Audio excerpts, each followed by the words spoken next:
Welcome to the WP Builds podcast, bringing you the latest news from the WordPress community. Now, welcome your hosts, David Wormsley and Nathan Wrigley. Hello there and welcome once again to the WP Builds podcast. You've reached episode 309 entitled Traditional versus Agile. It was published on Thursday the 5th of January 2023. My name's Nathan Wrigley, and just before we begin, a few bits of housekeeping. First, let me wish everybody a happy new year. I hope that 2022 proved great for you.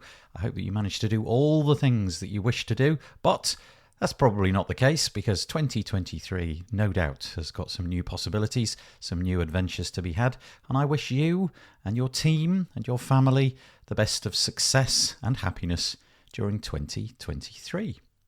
Now that Christmas and Black Friday is behind us, we're back to the usual bits and pieces on WP Builds, certainly for a little while. I'm going to mention our Mastodon install, which is a bit like Twitter. If you fancy stepping away from Twitter, we have a free working Mastodon install. It's at wpbuilds.social. Once more, wpbuilds.social. Go there, sign up, and you can have your own Mastodon account. And I guess, in a certain sense, it's going to be a little bit more WordPress specific. We've also got our deals page still up and running. It's like Black Friday, but every single day of the year. Loads of deals over there, coupon codes for significant amounts off.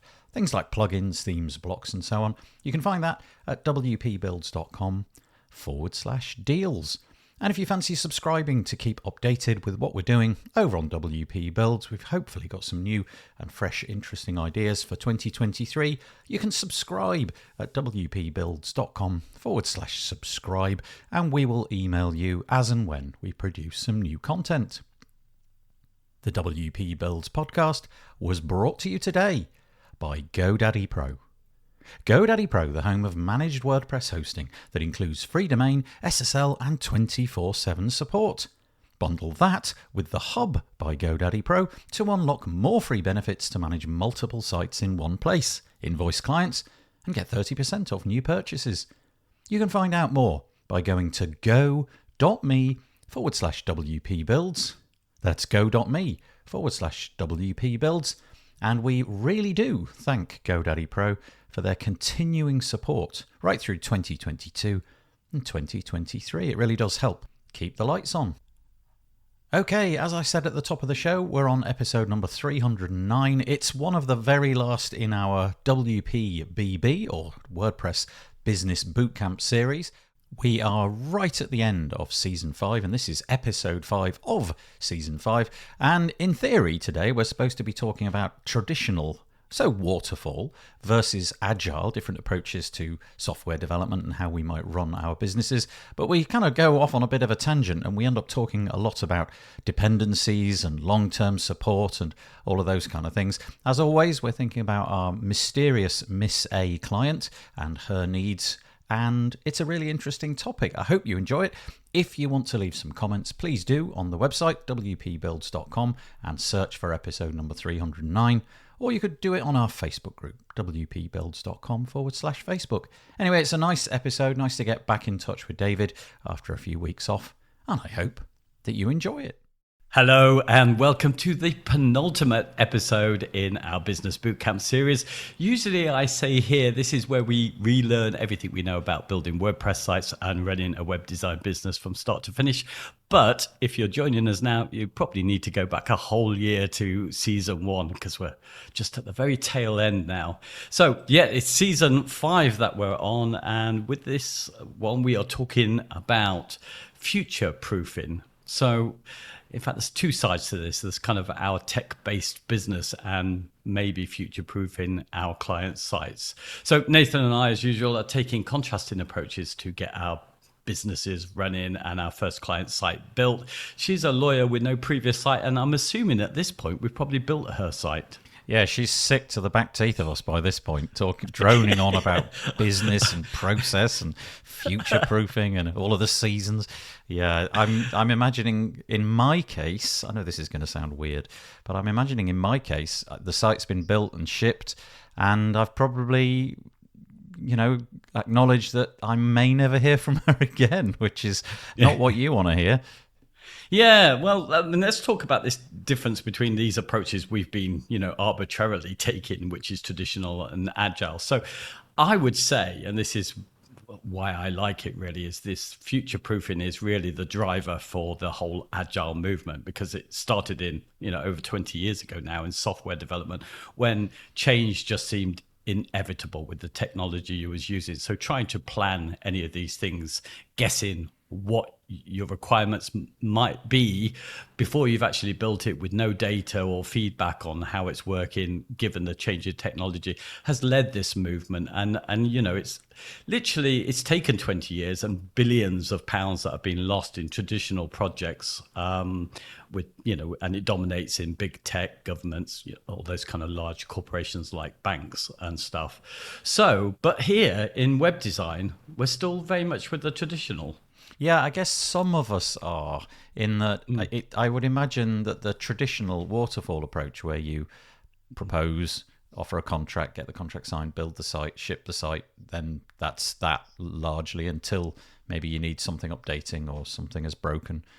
That fits the freelancer model very well, just because you're a one-person business, and so long as you can keep that pipeline going, you're okay. And that has worked very well. And I would imagine it's the model that just about every freelancer who's been doing this for a decade or more has probably used.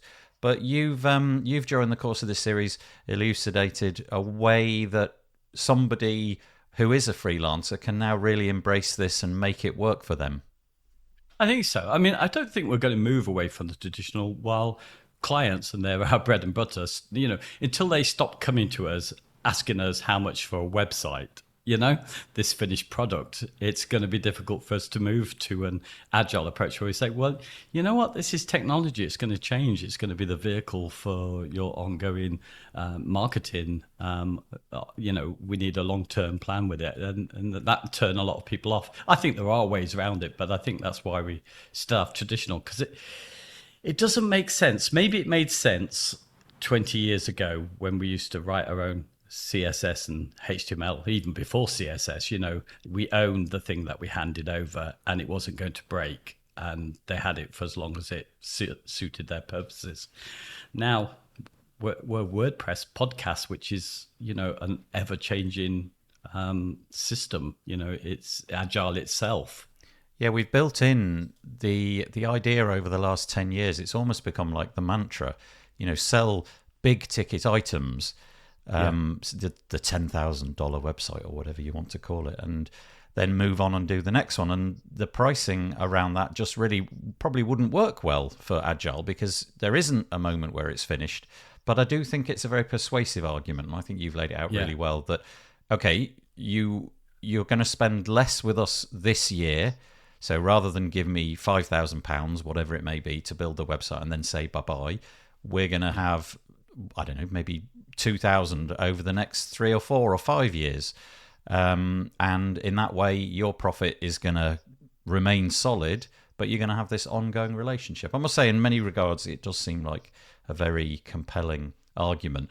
But I do think you're right. The clients are not seeing it as anything other than a commodity in most cases. I want a website. It's a thing. It's just like going into a shop and pulling a pair of shoes off the shelf. You don't want to be told by the vendor of the shoes that, well, you can have a quarter of the shoe now, and then in 6 months we'll iterate on the shoe, and you can probably have a complete left shoe in a few months' time, and then finally we'll get towards having a pair of shoes, but we're not quite sure when we're going to arrive there. It's just people aren't ready for that, are they? So it's an interesting argument. No, I love that. I mean, the part of the Agile that you would throw in, or at least the part that I'm interested in, is the fact that you throw in the fact that the unique thing about the web over all the other mediums, which they might be comparing it with when they talk about projects, is that it will give you ongoing live data, which often isn't used. Now, that's not always going to be the case. There will be some clients, obviously, who would just say, I want somebody to build this particular site, and the marketing and the looking at the analytics is something they do. But in my case, most of the clients that come haven't really connected the two, or don't have anything in place to see how actually their website is doing and where it could be improved. And where they're losing people. I also think that the transition over towards Agile is definitely going to be beginning, because everybody's exposed to this all the time. If you think about the last time you logged into a major website, let's take Facebook, for example, you're not expecting the interface from 2012. You're expecting the interface to be modified periodically, and little changes here and there, or even major changes to the UI, then they're not something unexpected. It was curious. I was actually in town the other day, and I discovered what I'm going to call Agile in bricks and mortar shops. And it was just simply this, that advertising hoardings in shops have now moved from being cardboard based. So, there's a 30% sale. You got this cardboard piece of advertising dangling from the ceiling. They've now all moved over to basically tellies attached to the wall. And you just think, well, that's curious. Not only can you show moving images, which is quite nice, especially if you're selling things where that's a benefit, like clothes or something like that, but also the promise is that advert can be constantly updated. Yesterday's advert can be the same tomorrow if you wish it to be, or with a click of a button, you can have a completely different shop. The look and the feel of your shop can be completely different today from tomorrow. So, anyway, curious little observation that now I believe more than ever, technology is embedded into our lives. People are going to understand that things, they shouldn't ever really be finished. Yeah. It's taken us a long time for the average person, and even for us, to kind of understand what this internet is about. I think more people now realize why there is so much free stuff is because data is so powerful, to businesses.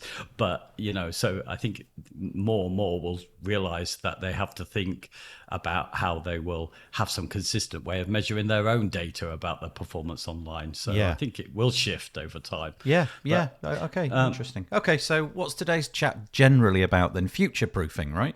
Well, future-proofing, So it's interesting, this, actually. I think when we look at, there's not much in the way of statistics about what clients look for from their web developers. I think clients don't know what they're asking for when they go for them, because the biggest complaint I've ever heard, not that there's much research, but when I have seen some research on it, the number one complaint is that the person who built their site is not around when they need them down the line. Interesting. Yeah. And I think that's fine, because that's the deal they bought. They asked somebody to build them the site, they built them the site, and then they left, So they have an expectation, and I think that's the Agile moves towards, about meeting that. But I think we have a decision here sometimes with our businesses where we stand on that. Do we kind of, we have dependencies. The tools we use in WordPress is the dependency. We don't get to control how they are updated. Do we embrace that and set our business to that, or do we work to reduce it? And what I mean is, if you're embracing the dependencies, you can take the view, which we were talking about this earlier, a lot of people who influence WordPress are affiliate marketers with YouTube channels showing you about the products. And certainly one big player in that has a view that technology is such that he would replace his tools every couple of years. And that's not unusual in our circles to hear people say, well, that's the life expectancy of a website. You would need to rebuild anyway every couple of years. Yeah, for my waterfall approach, I think that's never a pitch that I'm going to make. I'm never going to be saying to the client, okay, we're about to embark on this project. We're going to use WordPress. WordPress comes with plugins, but I'm just warning you that in a couple of years, it's quite likely that the plugins that we're about to use to make your website function, we probably won't be using those anymore because there'll be newer ones and better ones. I mean, that may actually be true, but from a sales point of view, you're not selling anything there, really, are you? You are just turning the client off, and they're going to think, what?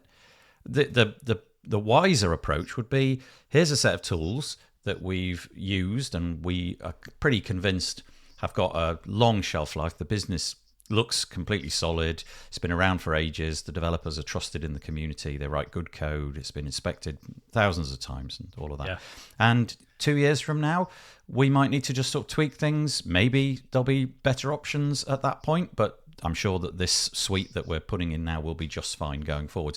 It's just not a sensible idea to talk in that way, I don't think. Yeah, you're right, and most of the products do last quite well, actually. But it's certainly something that I've been thinking about a lot, about reducing the dependencies.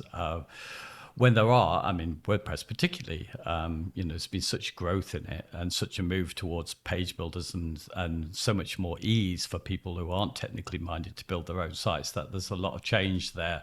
And going this agile approach means that, well, I kind of want, I want to try and keep it as simple as possible, stick to that, keep it simple philosophy. So we put out and control and can keep making changes to the same basic platform rather than to have this, we're just going to rebuild the whole thing again.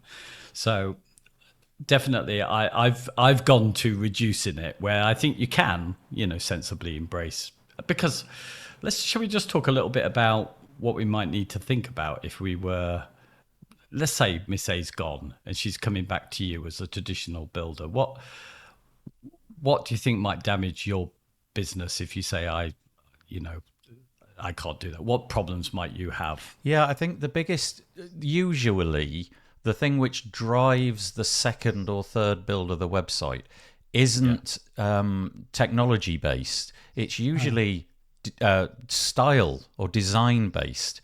They usually come back because, well, nothing's broken. It's just that we've noticed out on the internet our site just looks like it was built long enough ago that it's not welcoming anymore. It doesn't look up to date. It looks as if we're a company that can't be trusted. We're not spending money on key resources like our website. That's usually what's driving it. There might be some things in technology, but they're a little bit less frequent. So, for example, the move to mobile and the need for people to have responsive websites. The quirky things like the need to have everything served over HTTPS, so SSL certificates, those kind of things drove conversations, and into the back of that you could often muscle in a redesign of the website. But typically 2, 3, 5 years, depending on how avant-garde or interesting or quirky their website was, the move from the client came from, it looks wrong now. Not we need more functionality, not we need less functionality, not that we need more server power because our site has gone through the roof. It usually just looks rubbish. Can we make it look nice again? Did you notice that? Was that the same for you? Yeah, and it's still true. Yeah.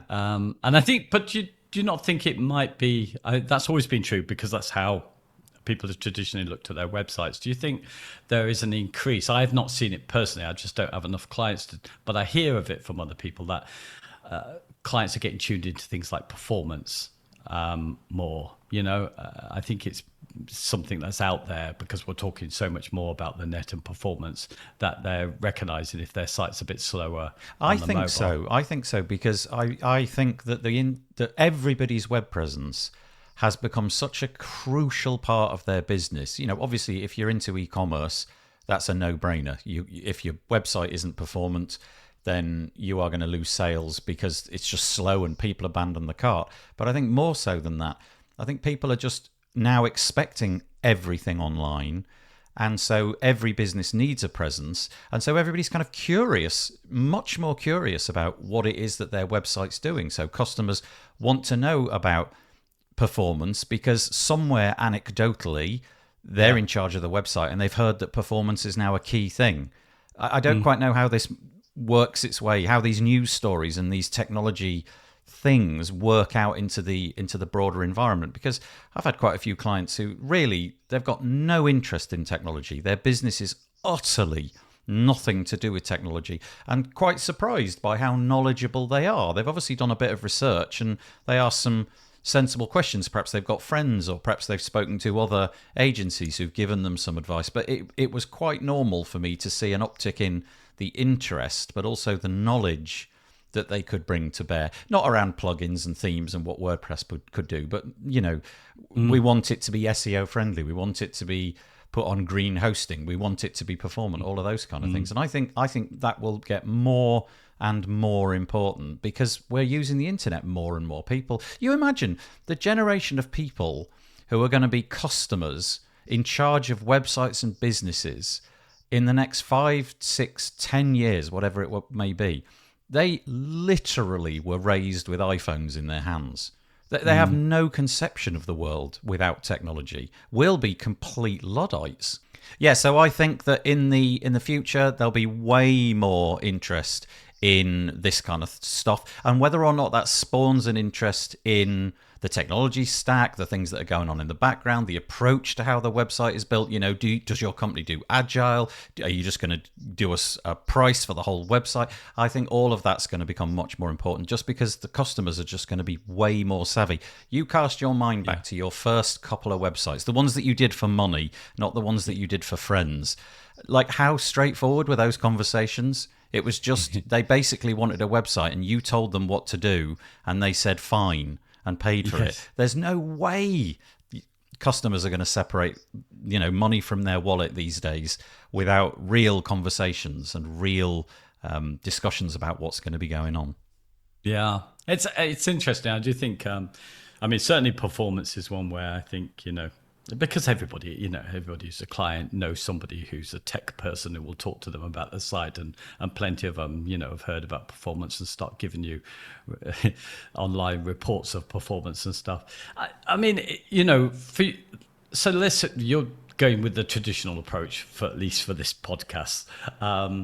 So let's say somebody does come back, you built the site for them and they're saying it's really, really slow, and that it's because of the tools that you've used. Or actually, let's look at another thing. There is something we have to consider here with this. It's almost without a doubt that when we use third parties where we don't control the updates, sites are going to get less performant over time, aren't they? Yeah, I would have thought so. So you're imagining a scenario where somebody comes to me and they've got a website and I didn't control it and I wasn't maintaining things. Yeah, I think those conversations can be really uncomfortable because you are essentially telling them what's wrong with everything that they've poured their money into over the last few years. And yeah, the amount of dependencies, I think we need to get away from your website can do everything because WordPress can do everything because there's a plugin for everything. And in the future, I think we have to have more conversations about, well, you love all this, don't you? Data. Let's look at the data. Let's look at the analytics. How many times was that contact form used? Once in the last year. Okay, so why are we even bothering with a gigantic form plugin that is just bogging your site down and, we've no need for it? Is anybody visiting this page, that page? Is anybody buying anything? Do we need to have a shop in here? All of these kinds of conversations. I always found that really hard because it felt to me like I was telling somebody off. I don't know what you felt about that. Yeah, no, I just think it's, even if you build something for it's not even just going to be what you've used to build it. It's going to be the add-ons, which you might have added, analytics, tracking pixels, chat boxes, all of these sort of stuff all can get more bloated and the performance will be left if you haven't changed out some things. It's a term that I've never heard before, but it seems to be there in the performance arena. I was watching on YouTube. There is this performance conference which is on, I think, in Amsterdam, where I have lots of people talking about it. Right. And I watched one where this person, very good presentation, talking about performance budgets, what measurements we use to see and how important this is to have these regular checks for companies and how you do this and have it in place. And I just thought, wow, that's definitely in the Agile thing and definitely something we would all fall foul of. So in good faith, we build something with the best tools we have at the moment. We hand it over to the client. Almost inevitably with the tools we use, it's going to get bloated. They're going to have an issue. And that strikes me as a difficult thing when you hand over a website to someone. If you've not had that conversation, that's likely to happen, because they're always going to see it as your fault. Yeah, there is a bit of that, isn't there? But also, I guess it's about the conversation that you have when you finally hand it over. So, for example, the conversation about, let's say, dependencies in terms of plugins. At the beginning, when I started using WordPress, because I hadn't really thought about it, I definitely took on the burden of buying client licenses, having them paid for through my business, and so on and so forth. And then towards the more recent times, definitely moving away from that. If you want a plugin, we'll do the research together, but you will buy it. Because I don't, there's a dependency there, but I don't want that coming back to me if something goes wrong. What I mean is, if they choose not to renew the license, that's on them. If they choose that they want to have a different piece of software, that's on them. It doesn't really require me to go out and find solutions to things because I know that the plugin hasn't been updated in a long time and there's a security problem. It's kind of on them, and that worked really well for me. No client ever, I'm just trying to think if that's true, ever get any pushback. I don't think so.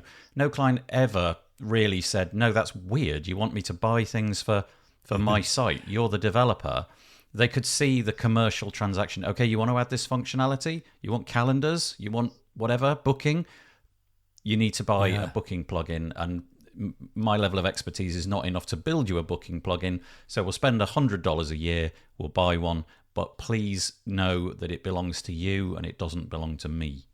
Yeah, I mean, that's certainly one way around it. I mean, do you think, well, I'll take my own example. Why dependencies have become a big thing for me is because I guess I didn't realize they were accumulating over my time. So I started learning a bit of HTML, CSS, could build a basic site without any dependencies. It was just me, my skills.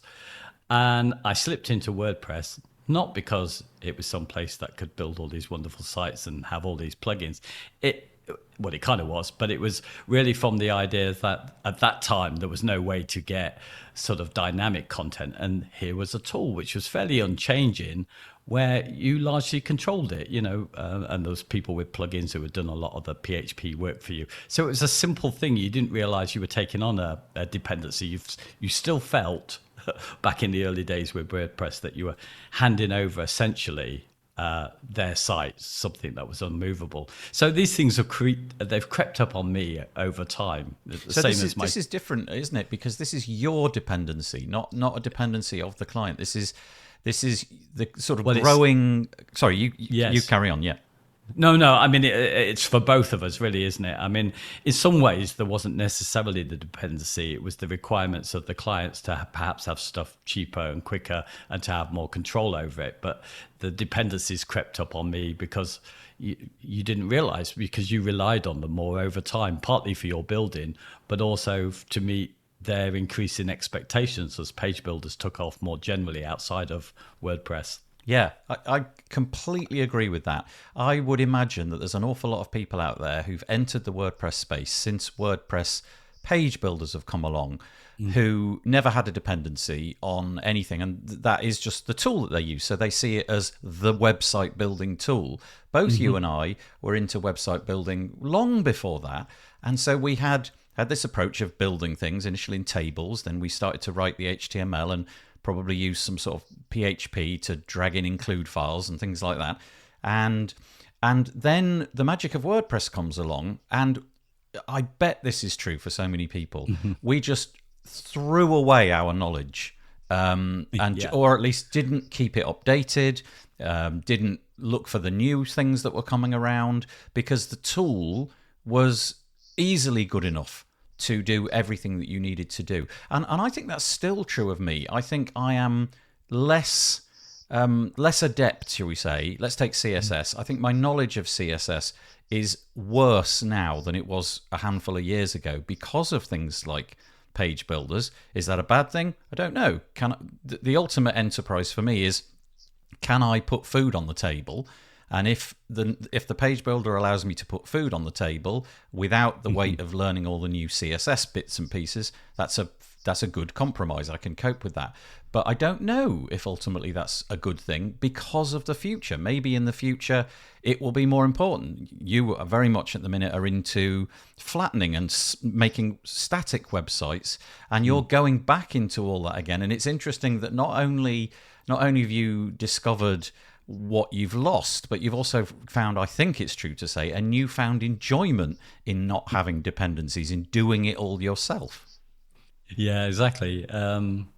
Yeah, it's a really odd, particularly with WordPress. In some ways, it's kind of like grown into something that I don't recognize, and I've got so many dependencies, and I'm de-skilled on things, particularly as there's so much going on with CSS at the moment, due to the fact that the browsers are working together to implement stuff that developers have asked for a long time. So there is such a change in CSS. And here is me, someone who's been very happily running my business on a page builder, who has slipped on all of these skills. So I'm realizing, wow, I don't know if I future-proof myself here, because I am now so far behind on the CSS, and I literally depend on these things, which have helped me no end, So I'm trying to, move that around and finding new enjoyment. Oddly enough, fresh enjoyment of WordPress in a way that I've never had before, because I'm getting back into trying to build my own theme and stuff like that. And you realize, wow, it's really such a fun CMS to work with. What would be in your ideal future, what would a website build look like for you? And I'm not talking about the size of the client, the budget, or anything like that. I'm just meaning, what would be the sort of the least dependent website that you would wish to build? What's the ideal stack looking like? I know that you've got WordPress in there somewhere, but Yeah. tell us about what this sort of lack of dependency website building actually looks like. What's the process now? Well, it's looking like, my stack now, in some ways we talked about, I think we mentioned simply static. So, the idea is that I'll move away from offering, because clients actually don't know what to do with it, their control over their own websites. It'll be available if they need it, but I'll use WordPress as a static site generator. So it'll just be WordPress, the theme that I'm building myself for it.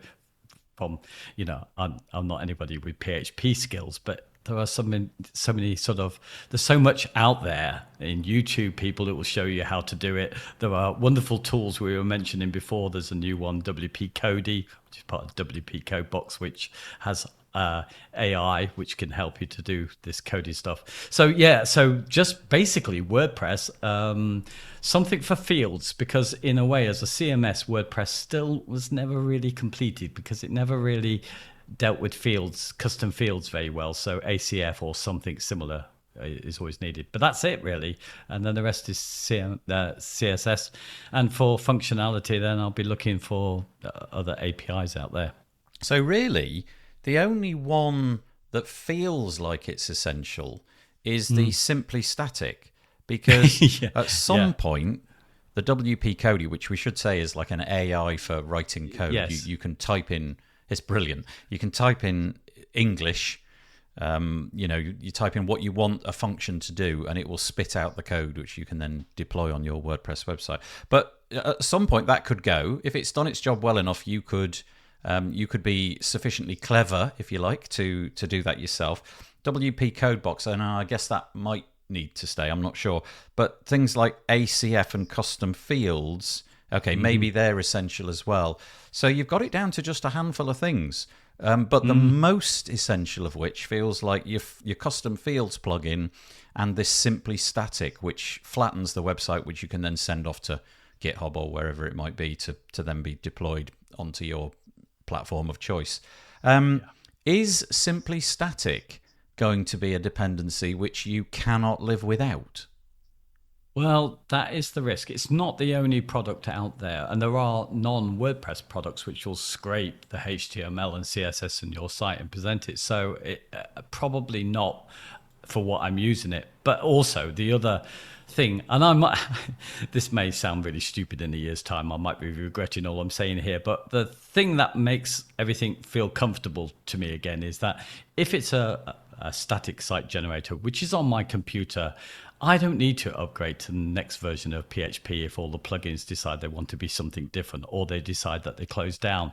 If the stack is working now, in theory, it's mine, sits on my computer, and will still work forever as far as I can see.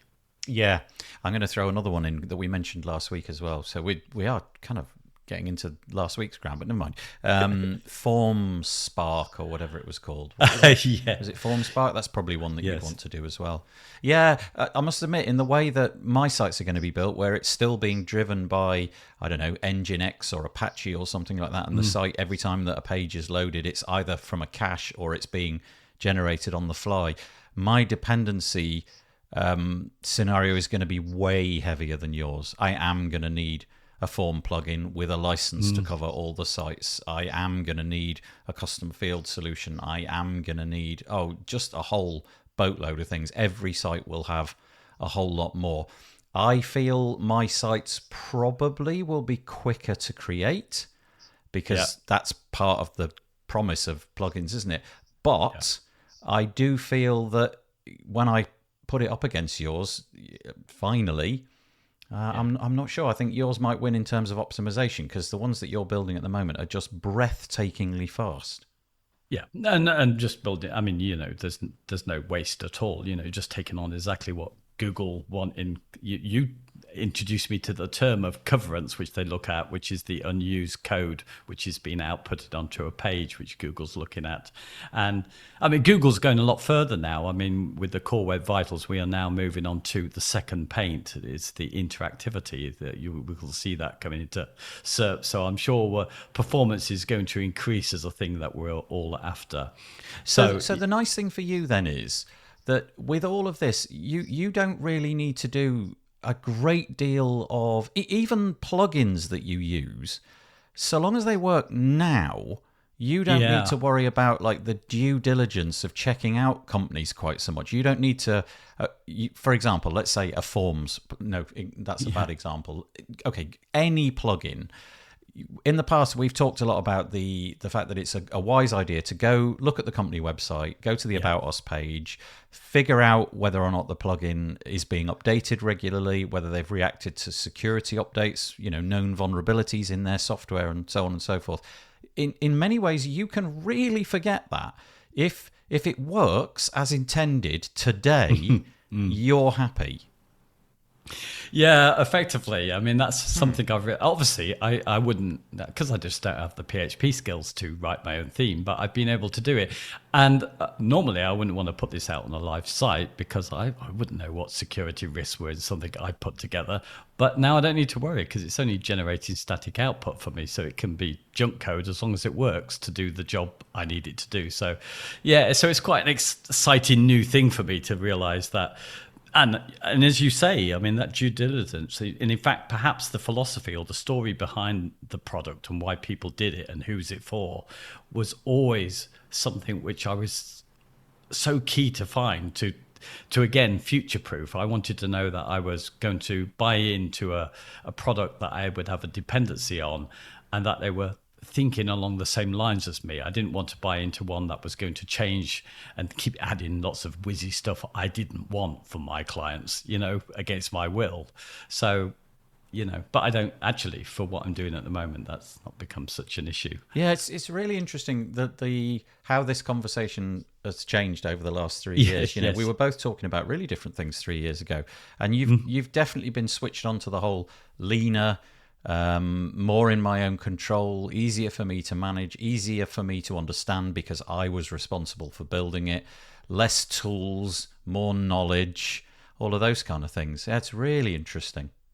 I think in terms of the actual build, it could start to have an impact soon because I think for me, CSS grid is quite significant and the support has only got there and I don't think people are using it. But if we go back to the original influence behind that was so you could the original people who started with the sort of grid format were saying, why can't we have layouts that look like magazines where, things aren't stuck in rows, things break out and you'll have a little block in the middle, which will look like you've got rows, but there's a section that's going through all of those rows and things like that.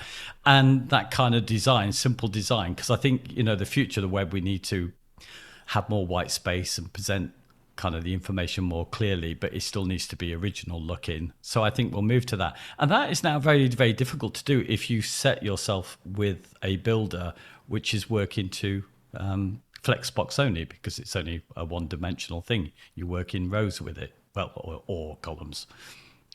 So I think the so that's really why I like the idea of shedding some dependencies and getting back to the code. But code is getting easier. The interesting thing about this conversation is that it will be stale in like a year's time, because this is never going to sit still. And so you're talking about grid now. It would have been something different a couple of years ago, and in a couple of years' time, it will be something different again. But you've got to settle on something. You've got to settle on some way of building your websites, and if this is going to work for you, just out of interest, in the conversations that you've had with clients, have you tried to inject any of this philosophy toward them? Have you been talking about, okay, it's my theme, I've built it, it's minimal, it's going to be fast, we're going to host it in this flattened, static way. Have you got into any of that? Do clients even care? Well, I've not talked to a single client about that. In fact, I've just kind of paused a bit of taking on too much work. So not even gone there. It's completely untested. And whether this is viable, again, future-proofing, I'm not so sure. It's just an instinct that I think if you look at things like CSS Grid, it now, assuming you understand how it works, the code, which is the difficult bit, it allows you to do with very minimal code some really clever things that would be really difficult and hacky to do with what it was before Grid. Yeah. So I think, I think that kind of stuff, for my own learning, I think I'm very pleased that I've started to put some time aside for that. Whether it's foolhardy, I don't know yet. I mean, I'm interested, from your perspective, I'm interested to see, and again, I'm talking specifically about the flattened website principle, not the sort of broader waterfall versus agile principle. I'm interested to see if the clients can cope with not being able to edit it because it's on your computer. And because it's on your computer, when you save it in local or whatever it might be, a whole laundry list of things then happen. Things are triggered and it ends up live as an HTML file on the website. And I'm just wondering how that will sit with clients in an era where, Webflow, Wix, Squarespace, WordPress, all of these things are log in, edit, click publish, you're done. I wonder if the trade-off for the client, for the speed and the security and all of that, I wonder how easy it will be to drag them across that bridge. Yeah, interesting. I've been thinking, obviously before I started this, I started to look at all the clients and what they essentially had and how much updating they really did and how successful. And there are a couple of clients who I just think they actually needed a live WordPress site and a way of being able to input that, and ideally with a page builder, a few of them. The difficulty is with those clients is that they've generally gone too far with that and tended to have wrecked their own sites with what they've got available to them. And then the rest of them are other people who only periodically update. And to be honest, it would be probably a lot cheaper for them to just give me the text they want and any images and for me to put it in, because I will put it in correctly with the right tags, the right kind of titles, in ways that they don't. So I think they don't do it enough to ever do it well or remember how to sort of do stuff. So yeah, so largely I've just come to the conclusion there may be some clients that I wouldn't be able to continue to work with under the new approach. But actually, when I think about it, they're just people who are eventually trying to remove me anyway to do it themselves with page builders. Yeah, that is interesting. But I guess that's a conversation that you'll have right at the outset. Is this approach for you? And if it is for them and they can accommodate the proclivities of it, let's put it that way, then yeah. But I imagine you will lose some clients and possibly gain some others. We'll have to see how the word of mouth goes for this. Yeah, it's interesting. But in some ways, it comes out of the clients because I do see this. I see the ones who really love and they couldn't have managed without the advantages of page builders. Yeah. It's what they like about it is that they might be able to remove me from the equation. Yeah.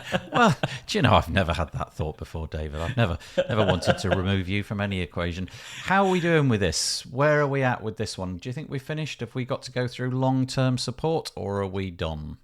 We're done. I think we've pretty much covered everything we could talk about there. This was actually the last proper content one on this whole content. Yeah, well, last episode with us speaking. So what's the next one then? The next one is the final finale, the firework display of the entire year-long series. Yeah, that's quite something. So that'll be in a couple of weeks' time. Yeah, exactly. Perfect. Well, just sum up what we've been doing and what we've been talking about, and talk about what we're going to do next. Yeah. Nice. Okay. Well, which will be interesting. So, all right. Thanks, David. Take it easy. Okay. Thanks. Bye. Well, I hope that you enjoyed that. Always very nice chatting to David Wormsley about these things. If you have any commentary on our show today, all about, well, it was supposed to be about traditional versus agile, but as you heard, we got a little bit derailed. But if you've got anything that you want to say, you can leave a comment over on the website. That's wpbuilds.com. Search for episode number 309 and leave a comment there. Or our Facebook group, you can join that as well, wpbuilds.com/Facebook. We'd love to hear your thoughts. The WP Builds podcast was brought to you today by GoDaddy Pro. GoDaddy Pro, the home of managed WordPress hosting that includes free domain, SSL, and 24/7 support. Bundle that with The Hub by GoDaddy Pro to unlock more free benefits to manage multiple sites in one place, invoice clients, and get 30% off new purchases. You can find out more by going to go.me/WP Builds. And sincere thanks go to GoDaddy Pro for their continuing and ongoing support of the WP Builds podcast. Okay, we will be back next week as we had a chat with David this week. Next week will be an interview. We'll be chatting to somebody in the WordPress space, starting off a brand new year of interviews. I hope that you can join us for that. If not, join us live every Monday, 2 p.m. UK time for our This Week in WordPress show. We always love the live comments. And don't forget, go to our subscribe page. That's /subscribe and get on our email list. Okay, as I always do at the end of the episode, I'm going to fade in some cheesy, well this time Latin music, and say, stay safe. Bye-bye for now.